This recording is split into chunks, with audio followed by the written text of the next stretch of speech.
So yes, the aim of this second lecture and discussion is to ponder upon how, I mean, before we looked at strategy in Europe and what a science diplomacy strategy might look like. Now for this hour, we'll look at more the kind of mechanics or methodologies behind strategy making, and especially the way you can use history as well as the future to inform your decision making. And of course, this is nothing new. The word strategy comes from Greek, and the Greek, the ancient Greeks were very keen on using both of these methods. I mean, they had the Pythia, the oracle in Delphi, to tell them about the future and inform their decisions. And Greek historians were already very explicit on the fact at the time of writing that their history, they assumed that they would provide knowledge in order to better navigate the future of conflict. So it's very close to the very concept and word of strategy, both the past and the future.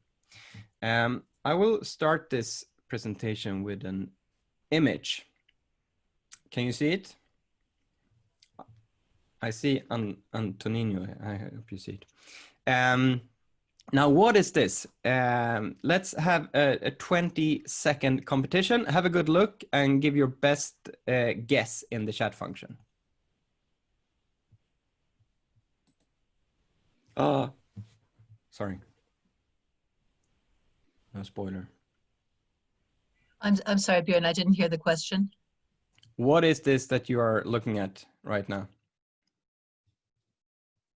Guess, Claire.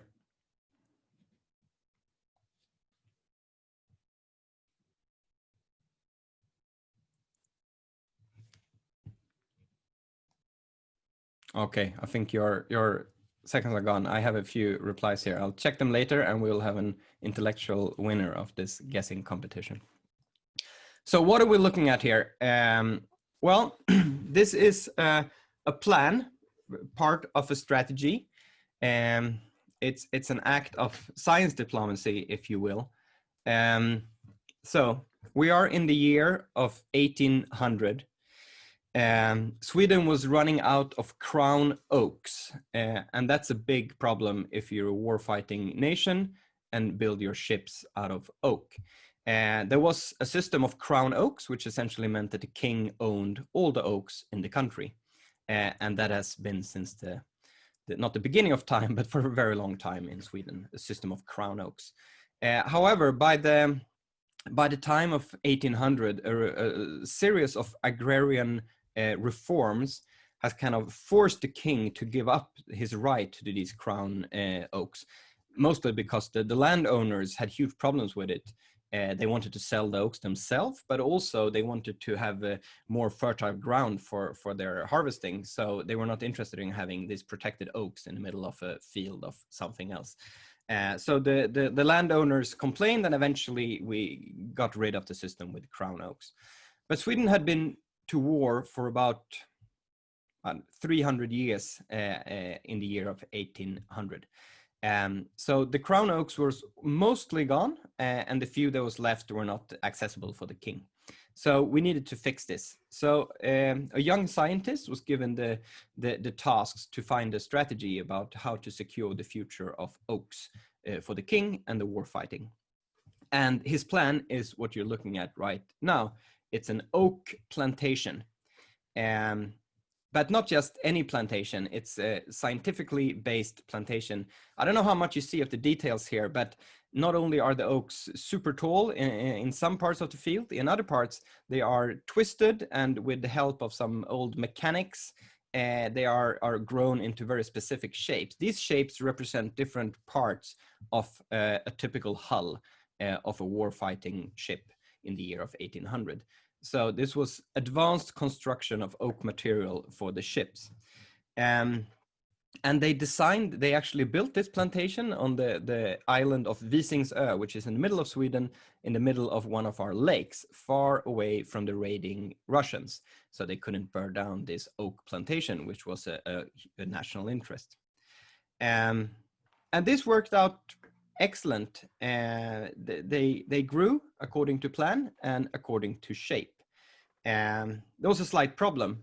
They were ready in the year of about 1970.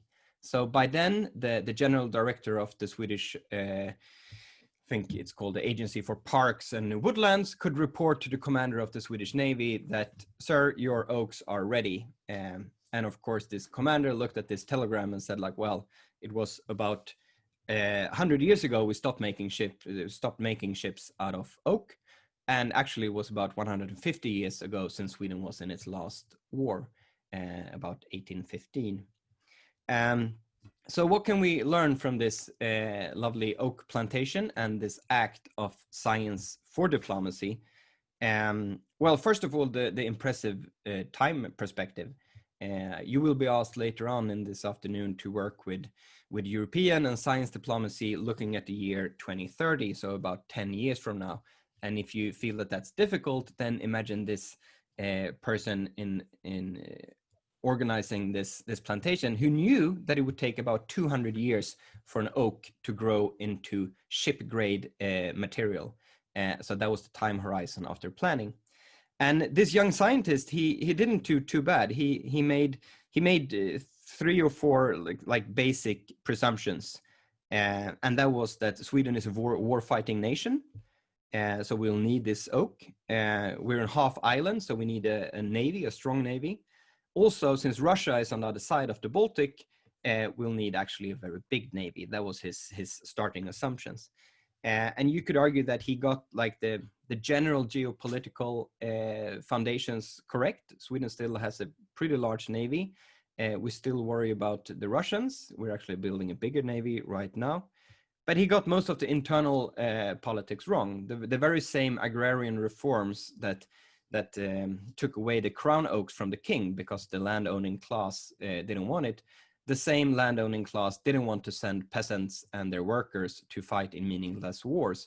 So actually within the 10 years after this assignment, Sweden had some final wars with the Danes and the Norwegians. And then by 1815, we were done with that and have done neutrality or international conflict management since, with little need for a navy. Obviously, he got technology wrong. You couldn't really blame him for that, but it was only about 100 years before the navies were totally made out of steel rather than wood. So I think this is a nice story about the difficulties of doing strategy based both on history, but of course also on foresight. I should also say that it's not a wasted, it's a really nice woodland if you want to visit it, but also it's come to good use. These oaks are now harvested or cut down or whatever, and we make wooden floors to our embassies all over the world from this oak forest. So rather than, I don't know, science diplomacy, it's now a part of selling Scandinavian interior design to the rest of the world. So another form of diplomacy, but they came to good use. For this hour, or the 55 minutes left of it, I aim to say something about history and statecraft, the kind of how to do international politics, and then jump to the future, the other perspective, and how it can be used in doing strategy. And I'll also introduce you to a project that I know that you've seen you got a report about 2 weeks ago that I hope you've been able to take a look at, which we will use in this scenario exercise this afternoon. Okay, then we'll start with history, and the very obvious fact that I'm not an historian. Together with Rasmus and some of them, the political scientists in this project, and I'm sure the historians will have slightly different views on how history could and should be used, and I'm keen to hear their answers, and then you should ask them also about the use of history in strategy and in the next exercise. I mean, as a political scientist, we usually use history in order to kind of add flesh to our more methodological bones or collect occasional evidence.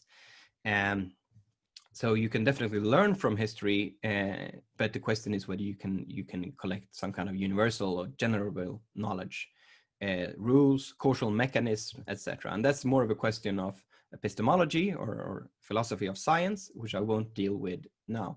My ambition is more to say something about how history traditionally has been used within strategy making.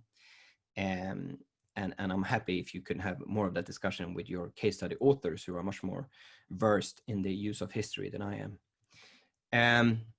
And of course, there are several ways in which history is commonly used. One of them, of course, is to motivate and mobilize support for a policy you want to carry through. And we've seen many instances of this, from the Balkan Wars, where the history was everywhere.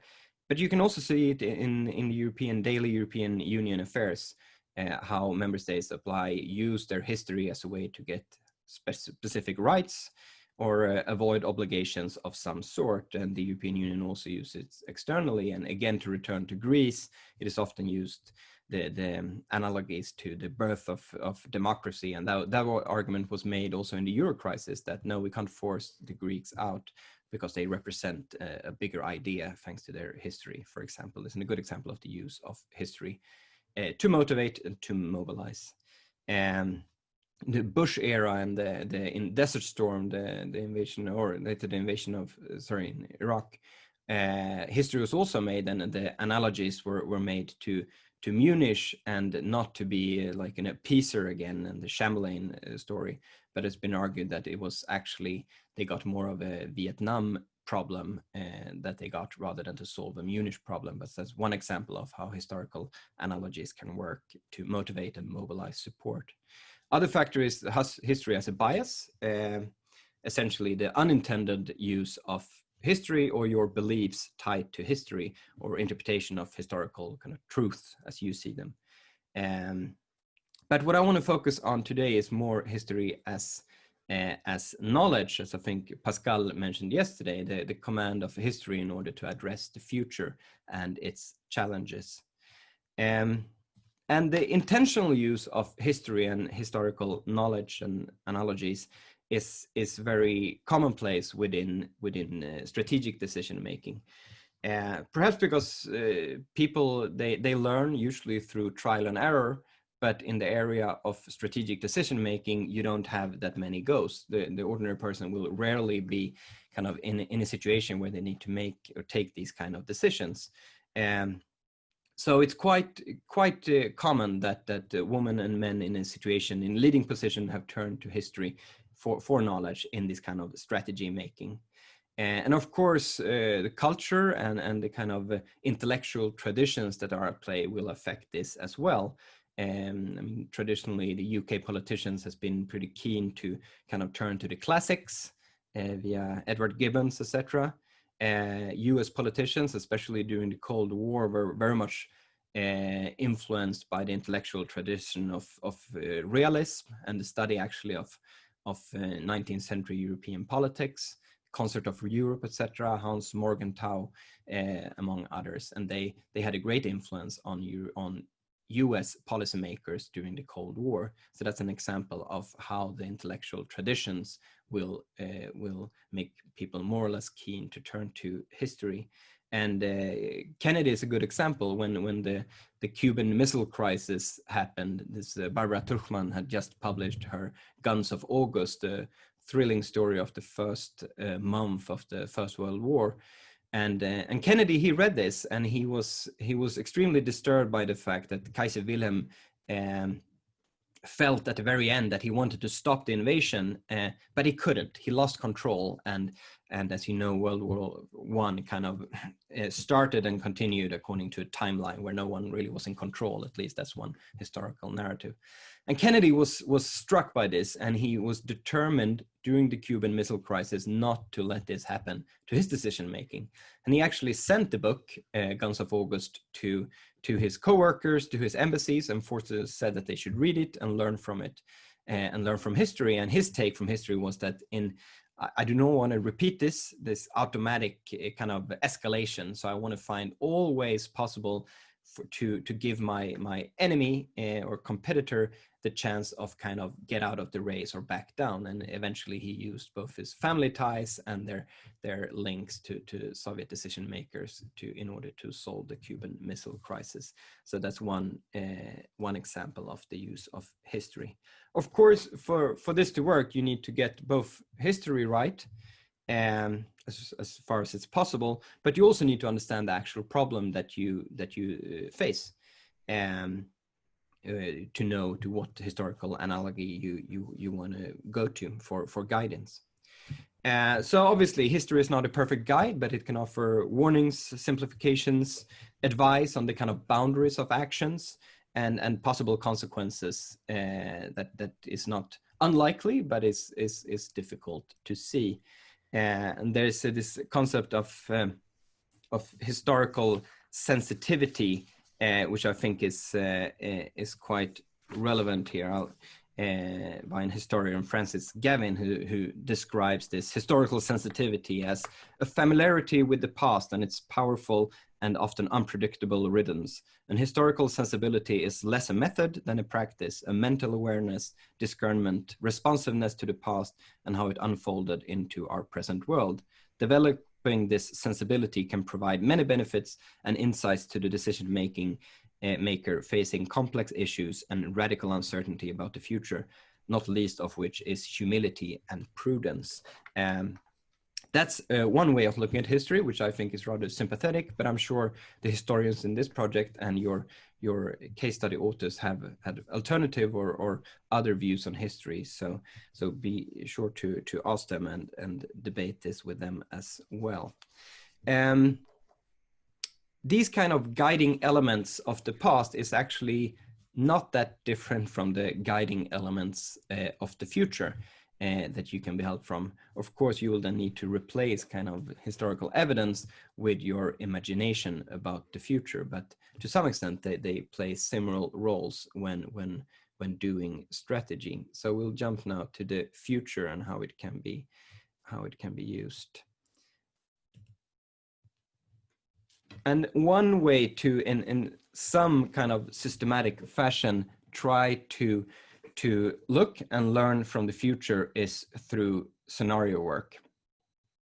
And I think it's important to note that this is not forecasting. Forecasting is another kind of field, intellectual field, but used for slightly different purposes. But scenarios is more about introspection and to learn about the current and yourself through a lens of an imagined future. I think Gaston Berger, a French futurist, said that the purpose of looking at the future is to disturb the present, and I think that's a good kind of starting position. It is really about to challenge your beliefs and interests today, and you can use an imagination about the future for that aim. You can instrumentally use this to kind of stress test your current decisions and strategies. So how robust are they or flexible depending on in what direction the future will go? What are the boundaries for action, etc. And this is obviously what the poor scientist did not do when he didn't have a scenario about what will warships be made out of in 50 or 100 or 150 years. Quite a difficult task, but still that would have, such a stress test would have been probably good for the strategy of the oak plantation. So a common method when you do scenarios is that you have a baseline and you have uncertainties. And the baseline is often pretty linear trends that we can assume will continue. It is not a fact, of course, they can change, but in the kind of intellectual experiment that a scenario is, we hold them for true. And then we have uncertainties or critical uncertainties, which are factors that we think are important, but we don't know how they will turn out. We just know that it's going to be important the way they turn out. And that is the critical or key uncertainties. And this is the way we built scenarios with the British, the Ministry of Defense. They have a project called the Global Strategic Trends Project, which they do within their DCDC, which is the Development Concept and Doctrine Center. And the Swedish MFA is a part of this project, and I've been involved as a scenario writer. And the idea here is to project different futures, both of the world in general, the global system, but also of different European futures. And that's what we're going to look into, some of the parameters. If we start with the baseline, and I don't know, in my view here, the video is kind of covering the year, but the aim here is for 2030, so about 10 years in the future. In the actual report, it's more like 2050, but I adopted it for this exercise because I think it's more manageable to have a 10-year framework. And so what is the baseline? Well, first of all, Europe in about 10 years will be, it's a smaller part of the world economy. All trends and power shifts are indicating this as economic power is moving eastwards and also south, and especially away from Europe. We will have fewer citizens in the working age. And one assumption in this scenario is that the US and China will be the main rivals, and they will definitely dominate in the world of kind of high politics or military expenditure. And they will have more or less power, which you will see in other areas, which could be, for example, science diplomacy. Climate change will carry great effects on migration, state stability, and of course, new technologies will challenge the state's capacity to adopt automation, for example. As with all these, both baseline uncertainties and scenarios, they are all in the report that you got about 2 weeks ago. So please have a look if you want to. I'm going to go pretty fast through these scenarios. What is then critical uncertainties in this case? Well, the first one is the power of states. And it ranges from a position with very powerful states that have agency over key aspects of society and international relations. Essentially, they have what we in Europe have referred to long as sovereignty, to a situation where they have much power has been diffused to other actors, non-state actors, corporate entities, NGOs, etc. The other uncertainty is the willingness to cooperate in 2030 in the international system. Do we have a very cooperative approach where the states and other actors are interested in solving common challenges together, or do we have a situation where they have drifted apart and the kind of appetite for coordination and cooperation is low? Those are the two major uncertainties. And if we as political scientists love, do a matrix, a 4x4 matrix out of this is when we're in as a scenario cross, we get 4 different Europes. And I think you have also a version in your material with the same kind of concept, but applied to a global world, which is perhaps sometimes easier to understand the logic. And I'll just walk you through this quite quickly, the 4 different Europes in 2030 that you also will spend some time in this afternoon. The first then is a core Europe united. I should remind you that this material is very kind of security oriented because, well, it was the Ministry of Defense that we did this scenarios for. So you might want to focus more on the kind of general logic and some of the key attributes, but the more implications for defense is less relevant here. Think rather about what this means for areas of science diplomacy. So in the first one, Core Europe United, Europe is deeply integrated with supranational cooperation, which we discussed before, a pretty clear logic of federalization here. So we have strong states with a strong willingness to cooperate. And by that, because of that, Europe is more of a pole in an increasingly multipolar world. We have pretty transactional relations to other big powers, such as the US and China. But this has also implied that we have a kind of a core periphery situation in Europe. All states couldn't or wouldn't kind of be on this journey towards a more federal system. So some are outside of it, but we have a very strong core with a kind of a federal logic. If we move in the scenario across to the upper right-hand corner, we come to multipolar Europe. Here, kind of European states reinstate control. Here we have this renationalization trend that we discussed before lunch. The reinstate control of key infrastructures and kind of societal functions. and also some of the coercive means. But they are less willing to cooperate, and we move into a system of kind of intra-European multipolarity and competition, also driven by kind of, in this case, the external pressure kind of divides Europe, while in the core Europe united, the external pressure united Europe. So it's different logics. And here we have the big European states kind of take very different geopolitical paths. Germany closes its ties with China, especially on the commercial side. The UK is kind of doubling down on their relation with the US, and some other smaller European states are with them. We call it the Club F-35. It's heavily dependent on their use of US military technology, while France seeks a more, not surprisingly, autonomous role and invests heavily in its relations in Africa. Then we move to the lower left corner of the scenario cross, where states have decided to share their power and authority. It has been to other actors, such as companies, NGOs, etc. So states have a less central role here. It's more of a network order, but they are still cooperative. They are cooperating with each other and with other sorts of actors.